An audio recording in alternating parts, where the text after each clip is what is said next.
Jonnu Smith's agent, Drew Rosenhaus, described the situation between Jonnu and the Dolphins as still fluid, and if it ultimately comes to a trade, what kind of compensation could the Dolphins realistically expect to recoup based on a recent history of trades at the position?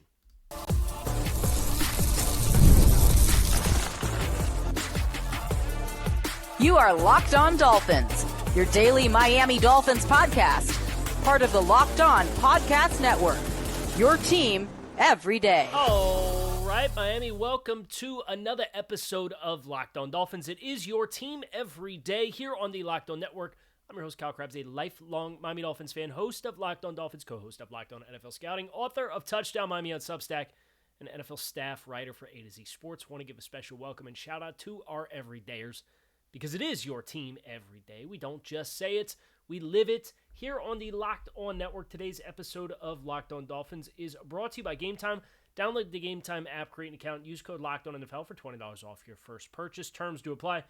Again, create an account, download Game Time today. What time is it? It's game time. It's time for us to take a look back in recent history and recent precedent for Jonnu Smith, as the possibility of a trade realistically has not tempered because there's been no contract agreement between the two, and Pittsburgh still has not made a subsequent move elsewhere to find another pass catcher to help bolster the supporting cast around Aaron Rodgers as they try to push aggressively into a win-now window in 2025. So Dolphins a little bit more fluid with what this looks like, and we use that word again, fluid. Drew Rosenhaus used it to describe the Dolphins situation with Jonnu Smith, still fluid, nothing settled yet, and we will continue to wait. And we're entering into what is frankly a really rough time of year because there is not a lot of urgency for anything to happen because there's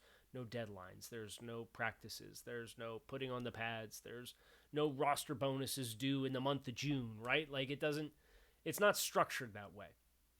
So you're in kind of this weird limbo where is somebody going to blink? Maybe another shoe falls somewhere else and it prompts a team to really jump out and get aggressive and kind of close and tie up some business. And that's kind of the world that which the Dolphins are living in right now with Jonnu Smith. What I would say is this, as far as where it currently stands with Jonnu. Jonnu has some leverage, but I don't think Jonnu Smith has a ton of leverage because the Dolphins as a team, they didn't move on from Tyreek Hill, so they still have Tyreek Hill in the fray. They still have Jaylen Waddle in the fray. They have Devon Achane in the fray. And they have other backs that can continue to be involved, where if Jonnu Smith is ultimately going to remove himself from the landscape of the Dolphins in the here and now to try to facilitate a new contract, and he's not really making enough financially that he can say, well, I'll skip games, right? You know, that's not really in the fray. You as a team want everybody to be on board and rowing in the same direction and focused on football, and you'd like to close up the business side of this as soon as possible. And it's unfortunate timing for Jonnu Smith that his conducting his own business and looking for a contract extension is the encore from the business dealings that the team went through last summer, none of which turned out smelling particularly well for the Dolphins as a football team. But Jonnu, when the chips are going to be down, if he's going to be faced with the decision of I'm not going to play games versus I'm going to play, he's going to play. It's kind of similar to the Christian Wilkins year 5 saga, where remember, Wilkins came in and tore up training camp. That first practice there was probably the best practice I've seen from an individual ever in my time going down to training camp. He was an absolute nightmare. And then he promptly held his hands up and said, all right, I proved my point. I'm not going to participate until we get something figured out. And then you got to the end of training camp and Christian said, well, really can't afford to surrender a game check, so I guess I'm playing now. And he played well. I think the fact that the Dolphins have the other weaponry that they do, and part of that's probably the argument why they don't want to pay him too much. It all mounds where if you were to give leverage on either side, having content players is the primary argument, other than if you think Jonnu Smith is going to be a multi-year contributor to your offensive scheme and be a really important piece and positive culture and positive reinforcement of good performance. Those things matter, absolutely. But if you absolutely, positively wanted to play hardball and draw the line in the sand and say, we think you're going to blink first, Jonnu, I believe, personally, would blink first. Which means if you're going to come to an agreement to trade Jonnu, you have him under contract as a surplus value contract on your ledger right now. So if you're going to move this player, you need to be getting what is perceived to be surplus value, right? This is not player on rookie contract on the franchise tag that you can't tag him again next year because the economics don't make sense. So it's now or never if you're going to move on from this player because you will never find this kind of surplus value ever again. It's a good value, but he's an age 30 tight end this season for a team in the midst of a youth movement. You want to sign him, but within reason, right? So how does the trade history at the position lend itself to Jonnu getting what he wants, or the Dolphins getting what they want to incentivize them to move on from Jonnu Smith? I have the history of recent tight end trades here up on the screen, and we're going to work our way through this collection of history, if you will, with some really interesting variants. I think is the biggest eye-opening thing for me. I sit down and I look at who goes for a 5 and who goes for a 7 and what those guys are getting paid and who goes for a conditional pick versus who goes for a 2 and a 3. There's a lot of variance at this position, which I think makes it kind of difficult to thread the needle. But I did talk to Rob Gregson who works with me at A to Z Sports. He's a Steelers guy. And he's like, yeah, Omar Khan, the GM of the Steelers, he's going to play hardball on all these. He's not going to come in over the top and get desperate. You know, so the Dolphins are saying, we're going to offer you, Jonnu, a contract that we feel is fair, but not you maximizing what you feel the tight end market dictates you have the potential to earn.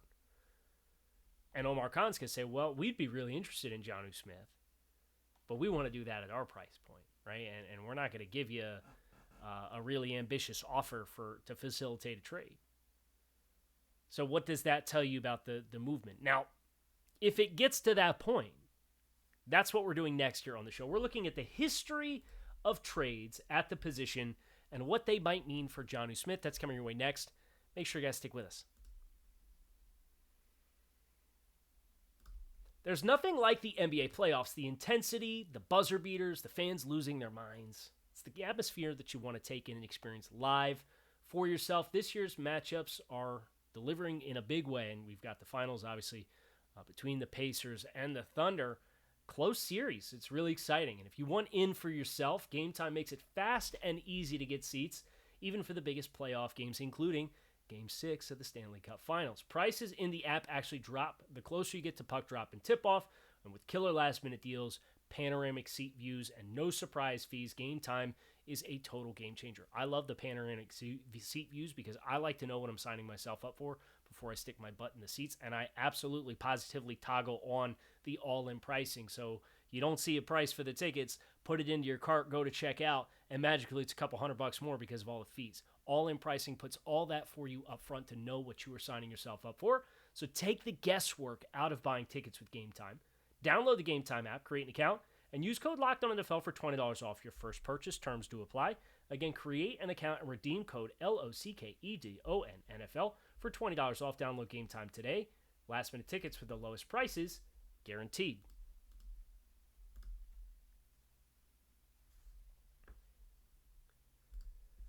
Recent trades at the tight end position. I have every trade that's been processed since January 1st of 2017. Okay, it's a pretty big sample size of trades at the tight end position. And we're going to work our way through the list and just kind of explore who went for what. Because who went for what, it becomes very difficult to nail down how teams are going to choose to covet this position. Some of this fine print does come with the fact that some of these trades are happening in August. Some of these trades are happening during the NFL draft. Some of these trades are happening at the beginning of the league window, including Jonnu Smith getting traded on March 13th of 2023. So let's get into it. We're going to work our way through this list top down and then try to denotate which ones are relevant based off timing, and then we'll get a little bit further in and talk about which ones are closest to where I think Jonnu Smith actually falls on the spectrum. Dallas, this is August 27th, 2024. Dallas sent Peyton Hendershot to the Chiefs for a conditional 2026 7th-round draft pick. So, future conditional 7th-round pick, throwaway pick for Peyton Hendershot, making less than $1 million. August 29th, 2023, that was the only tight end trade in a year. August 29th, Philly acquires tight end Albert Okwuegbunam, making $1.01 million, and a 7th-round pick for a 6th-round pick. And those were future draft picks. Those were 2025 picks that were exchanged in August of 23. Okay, yeah, late-round pick swap. Whoop-de-doo. Denver, again, in on the tight end market. The Broncos traded a 6th-round pick for a 7th-round pick and tight end Adam Troutman. You're going to start to notice pretty quickly here. We've got a common trend with a lot of these trades, and it's low assets being exchanged. Now, March 14th, you actually did have a bit. This is as big of a stretch as you can have the next 4 trades involving tight ends. Darren Waller to the Giants on March 14th of 2023. He was scheduled to make $11.875 million that season in exchange for the 100th overall pick in the upcoming, the next month's NFL draft. So league calendar year opens, Waller gets traded for a 3rd-round pick that was top 100 overall. Okay, but well-established Darren Waller putting together some crazy big numbers. Darren Waller, I don't want to misquote the production. It was better than Jonnu Smith, I could tell you that.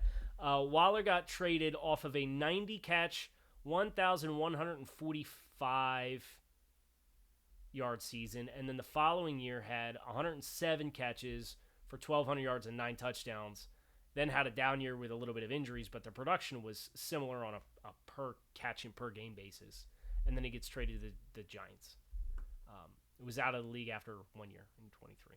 So that didn't age well for the Broncos. Kudos to the Raiders cashing out early. That could be a theme, cashing out early. Jonnu Smith going to Atlanta, making $10.8 million. The Patriots got back a 7th-round draft choice in that year's NFL draft. Obviously, Jonnu signed that $12.5 million per year, 3-year contract, and it didn't go well in New England. And a lot of that I blame on New England more than I blame on Jonnu Smith. They could not coach their way out of a paper bag, that coaching staff. It was a hot mess. Now, Hunter Long, technically a part of a tight end trade, but Jalen Ramsey being the featured piece of that trade. That happened one day before Jonnu Smith was traded to the Falcons. Then you go to the trade deadline in 22. TJ Hawkinson gets dealt on a rookie contract, and he gets a big contract extension. But it was Hawkinson and 2 4s got sent to Minnesota in return for a 2 and a 3. So that's the most meaningful draft capital you are going to find on a player for pick exchange was TJ Hawkinson on a rookie contract in the prime of his career, going for a 2 and a 3, but you had to send 2 4s with Hawkinson to get the deal done. There was a tight end, Noah Fant, involved in the Russell Wilson trade. Very different terms than what we're looking for. We actually had the rare player-for-player swap. Kansas City acquired tight end Daniel Brown, and the Jets acquired offensive lineman Laurent Duvernay-Tardif. That was on November 2nd of 2021. Zach Ertz. This is an interesting one because it was not prime Zach Ertz, right? Like, Zach Ertz has been a really productive player for... It's been over a decade now, but he got traded after 9 seasons in Philadelphia. He got traded to Arizona in his age 31 season, and it was part of a bit of a salary dump for Philadelphia. Right? They had other tight ends on their roster. It was kind of a transitional thing for them. Arizona got Zach Ertz at the trade deadline in 2021, and in exchange, Philadelphia got a 2022 5 and a player, Tay Gowan, a corner. So you get a 5 and a player for Zach Ertz. I'm not going to do the thing before the thing. We'll come back to this deal. Spoiler alert. September 27th, C.J. Henderson traded from Jacksonville. He's a corner with a 5th-round pick for Dan Arnold and a 3rd-round pick. So player for player and pick for pick swap for a former top 10 overall pick that just completely flopped in Jacksonville. August 31st, 2021, tight end Chris Herndon. Sounds familiar, Miami Hurricane. And a 6 to the Jets, or to the Vikings. And the Jets got back a 4th-round pick. So player and 6 for a 4. March 18th, 2021, Ryan Izzo for a 7. Izzo to the Texans from New England. March 17th, 2021, Josh Oliver to Baltimore for a 7 from Jacksonville. March 16th, 2021, Lee Smith for a 7 to Buffalo. That was in short succession. 3 consecutive days where tight end was traded for a 7th-round pick in 2021. July 25th, 2020, Adam Shaheen, Miami Dolphin. Traded to Chicago for a 6th-round pick. Traded to Miami from Chicago for a 6th-round pick. So Chicago got the 6. Shaheen obviously did Dolphins legend. Didn't happen in Miami. We'll go through the end of 2020 because this is really where this doesn't perk up, if you will. In 2020, April 21st, 2020, Rob Gronkowski goes to New England, along with the 7th-round pick for a 4th-round, goes to Tampa Bay, and New England acquires a 4th-round pick. So Patriots trade Gronk and a 7 for a 4. March 18th, 2020, Atlanta acquires tight end Hayden Hurst, former 1st-round draft pick from Baltimore. It was Hurst and a 4 go to Atlanta. A 2 and a 5 go back to Baltimore. And just when you think you've got the market figured out, September 24th, 2019, Nick Vannett gets traded to Pittsburgh for a 5. All these other deals, there were several players that were better. The Seahawks almost got an equal value trade for Nick Vannett as what the Eagles got for Zach Ertz. You just never know, right? But that's the tight end market. And there's 2 or 3 of these that really stand out to me as relevant as far as who Jonnu Smith is as a player. And I want to also get into why the Dolphins, I think, are smart to let the league do this and let the league do the dirty work. We're getting into that next here on Locked On Dolphins. Make sure you guys stick with us.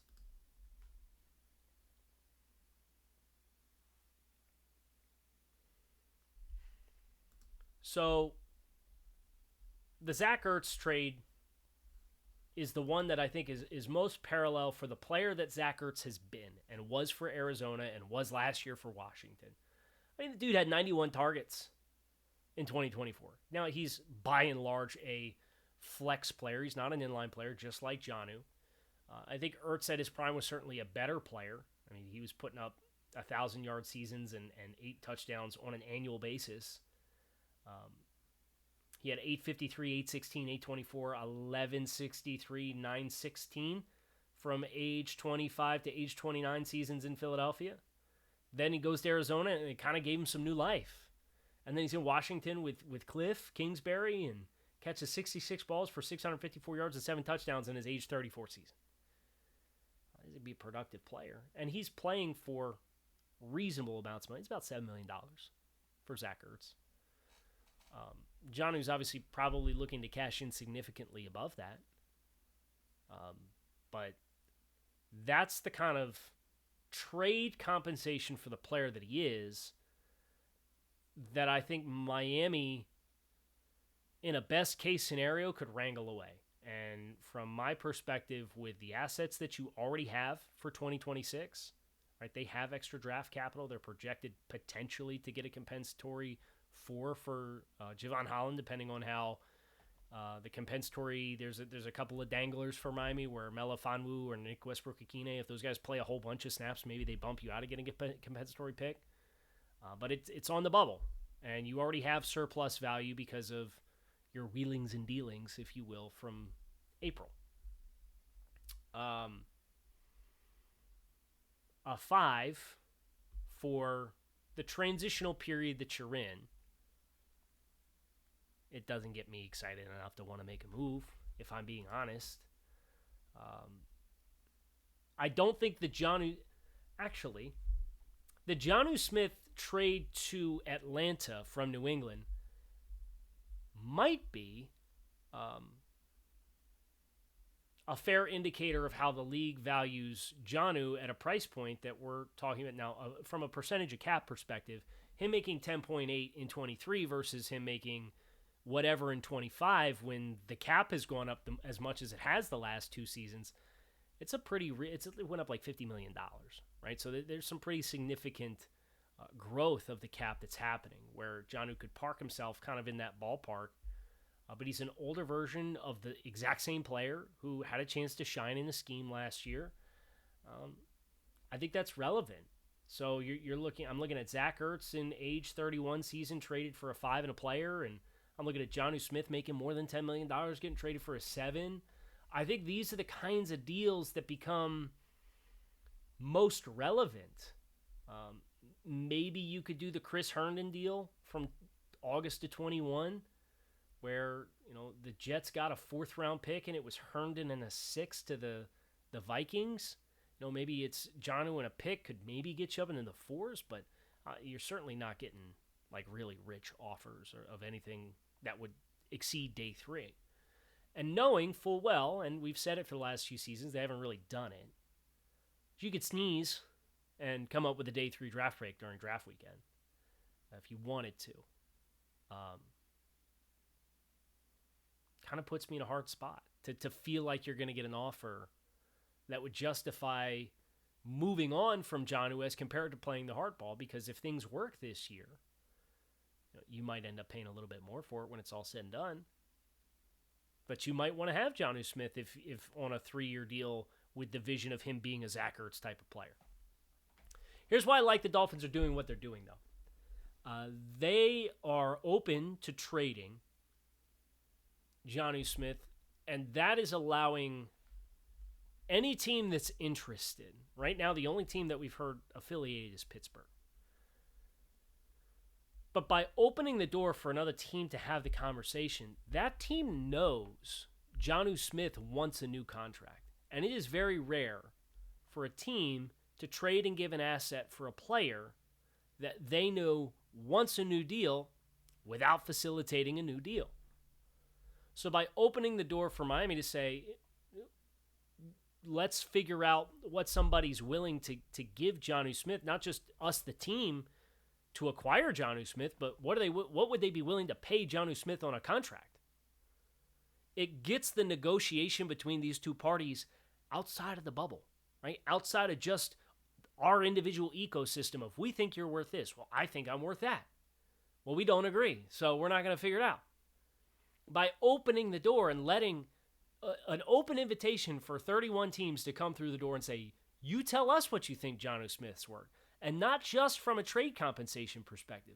What would you pay Jonnu Smith? Because he wants a new contract.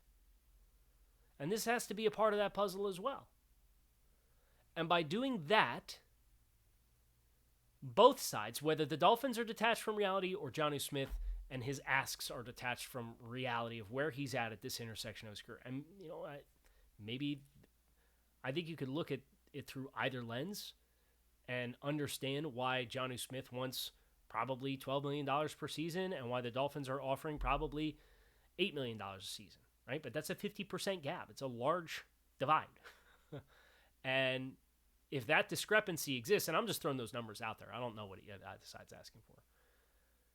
But if your consistent feedback is, well, we'd offer 11, we'd offer 11, we'd offer 11.5, we'd offer 10.5, or alternatively, if the consistent feedback is, well, we'd offer 8, we'd offer 8, we'd offer 8.5, we'd offer 9, we'd offer 8.5, it makes either party realize this is the value. And then it comes down to the Dolphins get something that says, well, if you want to pay him 11.5 and we're only going to pay him 8, and you want to do the pick swap and you want to get us a top 100, top 125 pick, and we got to send like a late pick back, maybe you open that door and you do that. But the fact that they've opened the door for the league to have a hand in determining exactly where the value lies, I think that's good business, personally. And I kind of appreciate how this whole thing has gone out, where it's not ugly, it's not sloppy, it's just we're going to figure out what everybody thinks you're worth. And that way we're not negotiating against ourselves, or you're not negotiating against yourself unfairly to then get a rude awakening when you hit the market and that money's not there for you. So that's going to do it for us here today on the show. Kyle Krabs, you can keep it locked in right here on Locked On Dolphins. It is your team every day. Appreciate you guys as always for checking on the show. Make it a great rest of your day. That's it for me. I'm out of here. Go Fins. I'll talk to y'all again soon.